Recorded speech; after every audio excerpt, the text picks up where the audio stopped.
الرحمن الرحیم۔ ناظرین گرامی السلام علیکم، میں ہوں آپ کا میزبان محمد رئیس احمد۔ آپ دیکھ رہے ہیں پروگرام روشنی سب کے لیے۔ آج ناظرین گرامی جو موضوع ہے ہمارا وہ ہے موت کی حقیقت۔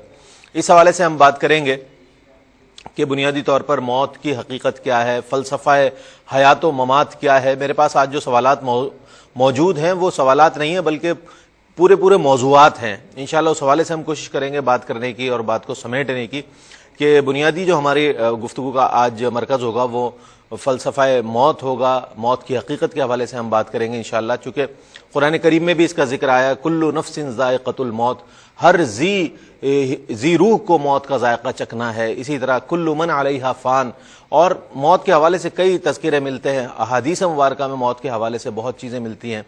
آیا آج اس بات کی ضرورت ہے کہ ہم جو دنیاوی زندگی میں مصروف رہتے ہیں، مادی دور میں ہم سانس لے رہے ہیں، اس میں ہمیں موت کتنی یاد ہے؟ اور اگر موت یاد ہے اور فکر آخرت ہم میں موجود ہے تو پھر ہمارے اعمال و افعال ویسے کیوں نہیں جیسا کہ ایک مومن مسلمان کے ہونے چاہیے؟ اس حوالے سے ہم بات کریں گے۔ مفتی عبداللہ نورانی صاحب ممتاز و معروف عالم دین آج ہمارے پینل کا حصہ ہیں۔ مفتی صاحب السلام علیکم۔ وعلیکم السلام ورحمۃ اللہ۔ آپ کے ساتھ تشریف رکھتے ہیں ممتاز و معروف ریلیجیس اسکالر پروفیسر ڈاکٹر محمد احمد قادری صاحب۔ ڈاکٹر صاحب السلام علیکم۔ وعلیکم السلام ورحمۃ اللہ۔ اور آپ کے ساتھ تشریف رکھتے ہیں ممتاز و معروف عالم دین مفتی عمیر محمود صدیقی صاحب، آج بھی ماشاءاللہ ہمارے ساتھ موجود ہیں، کل بھی تشریف فرما تھے۔ مفتی صاحب السلام علیکم۔ وعلیکم السلام۔ موت کی حقیقت مفتی صاحب آج ہمارا موضوع ہے۔ قرآن و حدیث کی روشنی میں موت کے جو احکامات ہیں، موت کے حوالے سے جو چیز ارشادات ہیں، میں چاہوں کچھ اس پر روشنی ڈالی۔ بسم اللہ الرحمن الرحیم۔ اللہ تبارک و تعالی جل مجدہ و عز شانہ نے اپنے مقدس کلام قرآن مجید فرقان حمید میں ارشاد فرمایا، هو الذی خلق الموت والحیات لیبلوکم ایکم احسن عملا، یعنی اللہ رب العزت کی ذات وہ ذات ہے جس نے موت کو بھی تخلیق فرمایا اور حیات کو بھی تخلیق فرمایا۔ موت و حیات کا خالق اللہ رب العزت ہے، لیکن موت و حیات کی تخلیق اس وجہ سے ہوئی لیبلوکم ایکم احسن عملا، تاکہ اللہ رب العزت اپنے بندوں پر اس بات کو ظاہر فرمائے، اس بات کو واضح فرما دے اور یہ چیز عیاں اور آشکارا ہو جائے کہ ایکم احسن عملا، کہ بنی نوع انسان میں سے کون عمدہ، اچھے اور نیک اور صالح اعمال کرتا ہے۔ اللہ رب العزت نے 1,24,000 کم و بیش انبیاء کرام صلوات اللہ وسلامہ علیہم اجمعین الی یوم الدین کو مبعوث فرمایا۔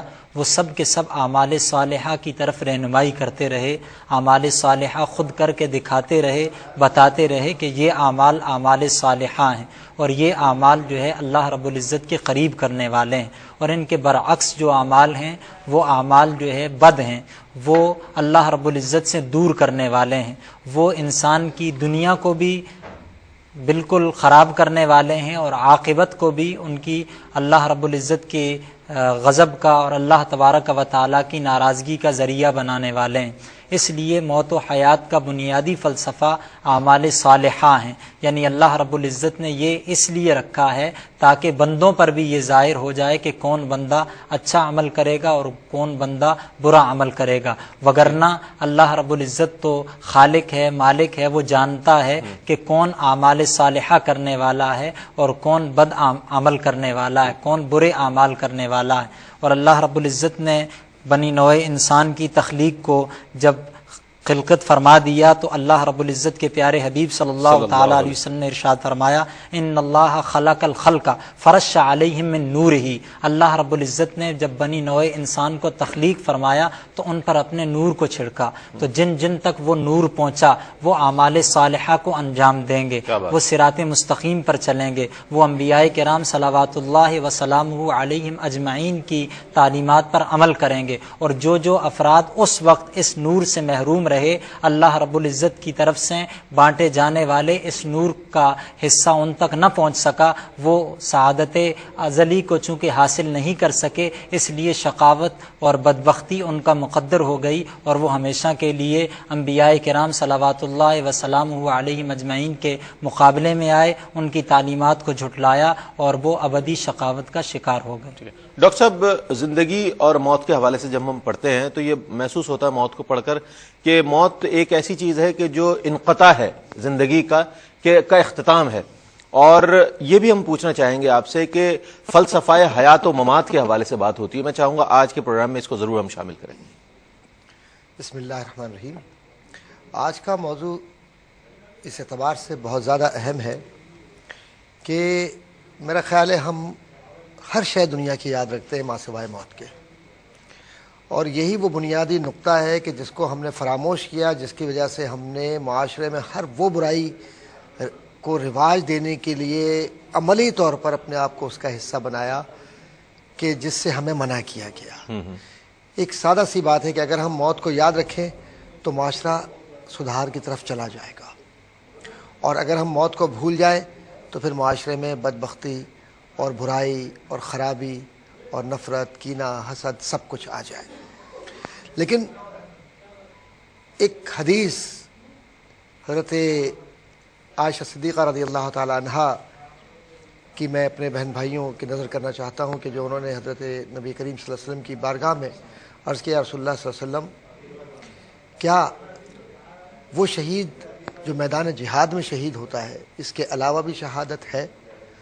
تو تاجدار مدینہ صلی اللہ علیہ وسلم نے کس خوبصورت پیرائے میں یہ فرمایا کہ ہاں، جو شخص روزانہ کم از کم 20 بار موت کو یاد کرتا ہو تو اللہ تعالیٰ اس کو بھی شہادت کے مرتبے پہ فائز کرے گا۔ اب ایک طرف وہ شخص جو اپنی زندگی کو دے رہا ہے اللہ کی راہ میں، اور ایک وہ شخص جو موت کو 20 بار کم از کم یاد کر رہا ہے، کیا تعلق ہے اس میں؟ اس میں ایک جانب وہ زندگی جو فنا ہے، وہ بعد الممات اس کی خیر کے لیے وہ کوشش کر رہا ہے اسی زندگی میں کہ یہ دنیا جو ہے یہ تو کھیتی ہے، جو ہم یہاں بوئیں گے وہاں وہ کاٹیں گے۔ پھر اس کے بعد موت سے نہ فرار ہے، نہ موت کو آپ دھوکہ دے سکتے ہیں، نہ کوئی شخص دنیا کا ایسا ہے کہ جو یہ کہے کہ وہ موت سے بچ سکا ہے، یہاں تک کہ موت کو بھی موت آنی ہے، اور یہ بہت تفصیلی بحث ہے۔ لیکن ایک فلسفیانہ بحث چلتی ہے، اور بحث یہ چلتی ہے کہ بعض جو علم العقائد کے لوگ ہیں مختلف مکاتب کے، اس میں یہ بھی بحث ہے کہ صاحب یہ جو موت ہے اس کی حقیقت کیا ہے؟ کیا یہ بے ہوشی ہے؟ یہ وقتی نشہ ہے؟ کیا سانس کا رک جانا موت ہے؟ یا دل سے اس کے رشتے کا ٹوٹ جانا موت ہے؟ یا اس احساس کو موت کہتے ہیں کہ انسان کی جب تحریک جسمانی ختم ہو جائے لیکن اچانک اس میں تحریک پیدا ہو جائے، تو پھر یہ جو بیچ کا عرصہ ہے کیا یہ کیا تھا؟ اچھا، بعض مقامات ایسے آتے ہیں جس میں جدید سائنس نے بہت کچھ بیان کیا کہ کلینکل ڈیتھ کیا ہے، اور جو فزیکل ڈیتھ کی جو ڈیفینیشن ہے وہ کیا ہے، اور عالم برزخ میں جب ایک شخص چلا جاتا ہے تو اس کے بعد سے، اور پھر حیات بعد الممات کا جو فلسفہ ہے کہ مرنے کے بعد کی زندگی، تو بعض لوگ تو اس کا بالکل ہی انکار کر دیتے ہیں۔ اچھا، بڑی اچھی بات یہ ہے کہ جو بات ہماری سمجھ میں نہ آئے ہم اس کا انکار ہی کر دیتے ہیں، اور یہ انکار اصل میں اس بات کی علامت ہے کہ یا تو ہم قطعاً اس طرف جانا نہیں چاہتے، ہم تحقیق نہیں کرتے، یا ہم بات کو سمجھنا نہیں چاہ رہے، یا ہم نے پہلے سے ہی ایک مفروضہ قائم کر لیا کہ جو کچھ میں نے سوچا ہے، اس کو ہم انگریزی میں کہتے ہیں اسٹیریوٹائپ، پہلے سے کسی بات کو اپنے ذہن میں بنا لینا اور یہ سوچنا کہ نہیں، بس یہ جو بات کہی گئی اسی طرح سے۔ اللہ نے اپنے پیارے حبیب صلی اللہ علیہ وسلم کے وسیلے سے بہت ہی خوبصورت طریقے سے یہ بتلایا کہ موت کیا ہے، اس کی حقیقت کیا ہے، موت اور نیند میں کیا فرق ہے، مرنے والے کا جسم سے، یعنی مرنے والے کا جو جسم ہے اس سے روح کا کیا رشتہ رہتا ہے، اور قبر پر کس طرح سے روح آتی ہے، پھر کس کس طرح سے مردہ لوگوں کو پہچانتا ہے۔ یعنی اگر ہم لا علم ہیں کسی بات سے تو اس کا مقصد یہ نہیں کہ اس شے کا وجود نہیں ہے، شے اپنے ظاہر میں اگر ہمارے سامنے موجود نہ بھی ہو لیکن اس کی جو حقیقت ہے، وہ اس کی ماہیت ہے، وہ اس کے وجود کو ثابت کرتی ہے، اور اس کے بہت سارے دلائل بھی ہیں، قرائن بھی ہیں، احادیث بہت ساری ایسی موجود ہیں جن میں حیات اور ممات کے فلسفے کو بیان کیا گیا ہے۔ مفتی صاحب، ایک مخفی معاملہ ہے یہ موت کا، جو ہے موت کب آنی ہے، کیسے آنی ہے، کس عمر میں آنی ہے، کہاں آنی ہے، کیا طریقہ کار ہوگا، یہ ہر شخص سے مخفی ہے یہ بات۔ اچھا، اسی لیے وہ زندگی گزار رہا ہے، اپنے معمولات زندگی میں مصروف ہے، اور ایک وقت ایسا آتا ہے کہ اسے موت آ جاتی ہے۔ وہ موت سے تو خائف ہے کسی نہ کسی طور پر، لیکن موت کے دینے والے سے وہ خوف نہیں ہے، اور اس کے اعمال و افعال میں وہ نظر نہیں آتا کہ جس کے حکم سے موت آ رہی ہے۔ یہ کیا معاملہ ہے؟ بسم اللہ الرحمن الرحیم۔ دیکھیے، موت ایک ایسی حقیقت ہے جس کا انکار دنیا کا کوئی انسان نہیں کرتا، اور موت ایک ایسا سچ ہے جس کو کوئی جھٹلا نہیں سکتا۔ بالکل۔ جتنے مذاہب کے ماننے والے ہیں یا مذاہب کے منکر ہیں، وہ تمام کے تمام موت کی حقیقت پر ایمان ضرور لاتے ہیں کہ ایک نہ ایک دن اس دنیا فانی سے انسان کو چلے جانا ہے۔ شاہ ولی اللہ محدث دہلوی رحمۃ اللہ علیہ نے قرآن حکیم کے تمام تر علوم کو 5 علوم میں تقسیم فرمایا، اور ایک علم آپ نے یہ بیان فرمایا کہ علم التذکیری بالموتی وما بعد الموت۔ صرف ریلیجن ہے جو آپ کو ان سوالات کا جواب دیتا ہے کہ میں اس دنیا میں کیوں آیا ہوں، جب انسان بظاہر مر جاتا ہے تو موت کی حقیقت کیا ہے، مرنے کے بعد کیا ہونے والا ہے۔ تو قرآن حکیم کے علوم میں سے ایک علم وہ موت اور موت کی بعد کی حقیقتوں کا بیان ہے، جس کو عالم برزخ یا قیامت کا علم کہتے ہیں۔ اب آپ دیکھیے کہ قرآن حکیم میں اللہ رب العزت ارشاد فرماتا ہے، قل ان الموت الذی تفرون منہ فانہ ملاقیکم، فرمایا کہ وہ موت جس سے تم فرار کا راستہ اختیار کرنا چاہتے ہو، تم اپنے ہاتھوں سے اپنی بہنوں کو، اپنے بھائیوں کو، اپنے باپ دادوں کو زمین کے سپرد کر دیتے ہو، اپنے ہاتھ سے کفناتے ہو، اپنے ہاتھ سے ان کی تجہیز و تکفین کرتے ہو۔ آپ دیکھیے چھوٹے چھوٹے سے معصوم بچے، نہ انہوں نے چلنا سیکھا نہ بولنا سیکھا، وہ اس عالم فانی سے کوچ کر جاتے ہیں۔ تو فرمایا جس موت سے تم فرار کا راستہ اختیار کرنا چاہتے ہو وہ تم سے ضرور بالضرور ملاقات کرے گی۔ ثم تردون الی عالم الغیب، پھر فرمایا تمہیں اللہ تبارک و تعالیٰ کی طرف لوٹایا جائے گا جو عالم الغیب ہے، اور پھر فرمایا کہ والشہادہ، اور عالم الشہادہ ہے، فینبئکم بما کنتم تعملون، اور پھر دنیا میں تم جو کچھ اعمال کرتے تھے اللہ تبارک و تعالیٰ تمہیں اس کی خبر دے گا۔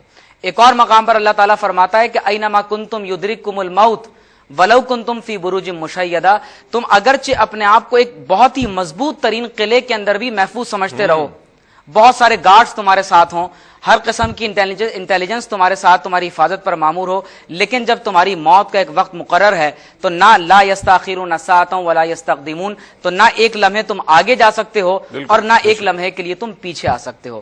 مسئلہ سارا یہ ہوتا ہے کہ انسان کے اوپر جب غفلت طاری ہو جاتی ہے اور دل گناہوں کی کثرت کی وجہ سے سخت ہو جائے، دل پر مہر لگ جائے، تو پھر انسان اپنی آنکھوں کے سامنے اپنے اہل خانہ کو، اپنے رشتہ داروں کو، دوست احباب کو مرتے ہوئے دیکھتا ہے، لیکن انسان کا دل اس قدر سخت ہو چکا ہوتا ہے کہ اس دل کے اندر نرمی پیدا نہیں ہوتی۔ اس لیے آپ دیکھیے کہ قرآن حکیم میں اللہ تعالیٰ فرماتا ہے کہ یہ کفار ہم سے سوال کرتے ہیں کہ من یحیی العظام وہی رمیم، جب یہ ہڈیاں بوسیدہ ہو جائیں گی تو ان کو زندہ کون کرے گا؟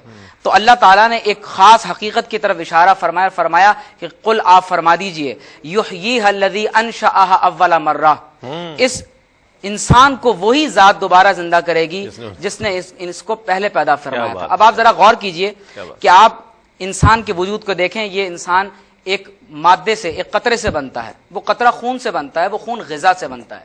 دنیا کے متفرق مقامات پر جو غذا پھیلی ہے آپ کے دسترخوان پر اللہ تعالیٰ جمع فرماتا ہے، آپ اس کو کھاتے ہیں، ڈائجسٹ کرتے ہیں، اور پھر خون سے انسان کی تخلیق ہوتی ہے۔ تو وہ ذات جو اس پر قادر ہے، جو دنیا میں متفرق مقامات پر پھیلی ہوئی غذا کو ایک جمع کرنے کے بعد قطرے کی صورت میں انسان کے جسم کے اندر پیدا فرماتا ہے، اور پھر اس قطرے کی بنیاد پر تخلیق انسانی وجود میں آتی ہے، وہ اس بات پر بھی قادر ہے کہ جب یہ انسان ریزہ ریزہ ہو کر مٹی میں مل جائے، قیامت کے دن پھر کن فرما کر دوبارہ اس کی تخلیق فرما دے۔ بے شک۔ ناظرین گرامی، ایک مختصر سا وقفہ لے رہے ہیں، وقفے کے بعد ہم حاضر ہوں گے، اور موت کی حقیقت آج ہمارا موضوع ہے۔ اس حوالے سے میرے پاس سوالات موجود ہیں، انشاءاللہ شامل کر۔ حقیقت ہمارے پروگرام کا موضوع ہے، اس حوالے سے ہم بات کر رہے ہیں۔ مفتی عبداللہ نورانی صاحب ہمارے ساتھ موجود ہیں۔ مفتی صاحب، موت جو ہے جیسا کہ قرآن کریم میں فرمایا گیا کہ کل نفس ذائقۃ الموت، ہر ذی روح کو موت کا ذائقہ چکھنا ہے۔ یہ جو ذائقہ چکھنے کے حوالے سے بات ہے، یہاں پر تو یہ صورتحال ہے، اور موت کی سختی کے حوالے سے بھی بہت سارے ارشادات ہوتے ہیں کہ موت اس طرح آئے گی، اتنی تکلیف ہوگی، اس قدر اس طریقے سے اس کی روح جو ہے جسم سے علیحدہ کی جائے گی۔ اس حوالے سے کچھ میں چاہوں گا۔ اللہ رب العزت نے قرآن مجید فرقان حمید میں ارشاد فرمایا، والنازعات غرقا، ان فرشتوں کی قسم جو لوگوں کے جسموں میں ڈوب جاتے ہیں اور پھر اس کے بعد ان کی روحوں کو کھینچتے ہیں۔ اس کی مثال یوں پیش کی گئی، یوں دی گئی کہ جس طریقے سے ململ کا کپڑا کانٹوں میں جو ہے وہ اٹکا دیا جائے اور پھر اس کو کھینچا جائے تو جو کیفیت اور جو حالت ہوتی ہے وہ ریزہ ریزہ ہو جاتا ہے، ٹکڑے ٹکڑے ہو جاتا ہے، صحیح اور سالم نہیں نکلتا۔ اس طریقے سے